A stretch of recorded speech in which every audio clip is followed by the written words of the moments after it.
everybody, and welcome to Zara's Story Block. I'm Zara Ariana Mannan, and today I'm going to be reading for you I Need a Hug. Written by Susie Lynn and illustrated by Diabraka Lukalovic.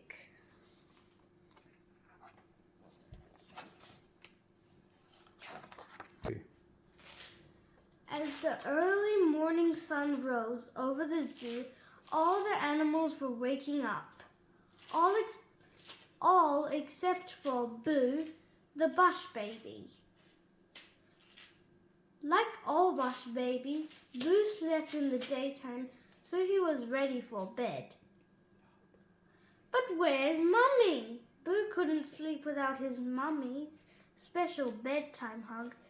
Boo looked everywhere, but Mummy was nowhere to be seen. So Boo went to see the lion. "I need a hug," Boo said to the lion. Very gently, the lion lifted Boo on one paw.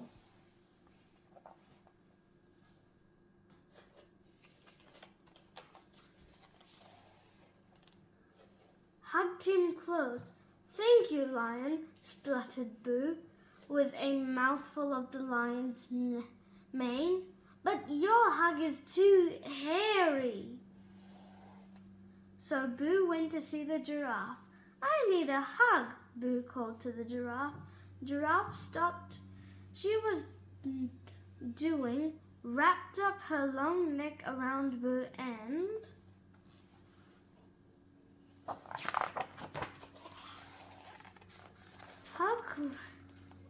hugged and lifted him all at once. "Thank you, Giraffe," gulped Boo, looking down at the ground below. "But your hug is too high." So Boo went to the penguin. "I need a hug," Boo called to the penguin. Penguin looked up from his breakfast and stretched out his flippers and he pulled Boo towards him. "Thank you, Penguin," choked Boo, holding his nose, "but your hug is too fishy." So Boo went to the kangaroo. Boo went to see I need a hug," Boo shouted to the kangaroo. As she bounced past without stopping, the kangaroo swept Boo off his feet.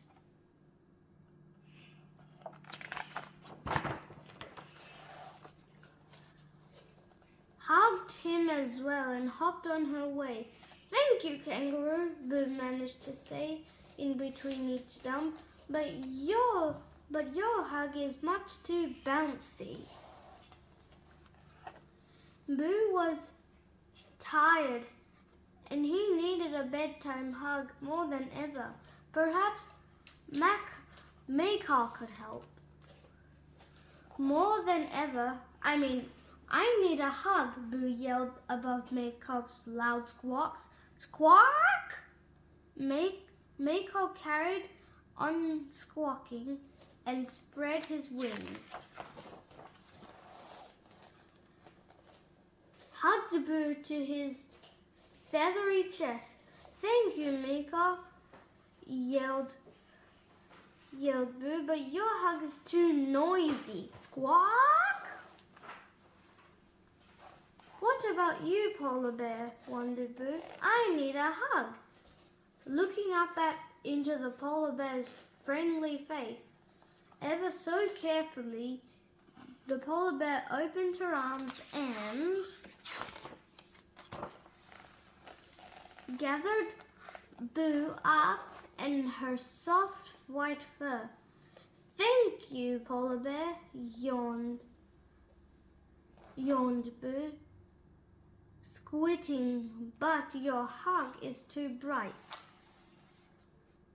What would Boo do? It was time for bed and still no Mummy, and still just no right bedtime hug.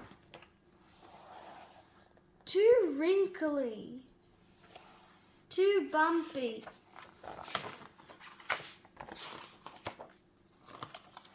too tight, too ticky, too big, too wet.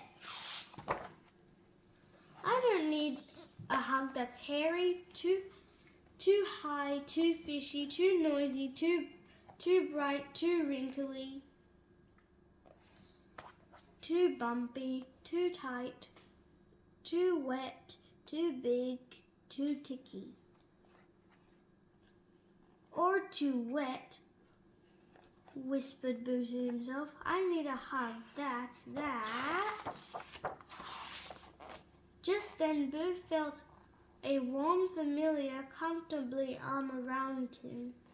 Just then he shouted in delight. Sleep tight, Boo, his mum, said his mummy, as she gave him the cuddliest, snuggliest hug. Just then the bedtime hug in all the world, the end. So the summary of this book is that the sun was rising and it was Boo's bedtime, but his mum was nowhere to be seen, and when the other animals hugged him, he didn't really want that. When he thought that his mother wasn't going to come at all, she actually came and put him to sleep.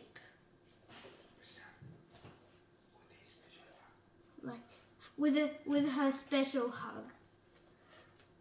So the moral of this story is that you can get lots of love from lots of people, but you need someone special to hug you. Like when I come back from school after such a busy day, when I go to sleep, I need a special hug from my Baba. I hope you enjoyed this story that I just read for you, and if you want to listen to more of my stories, like and subscribe to Zara's Story Block. Bye!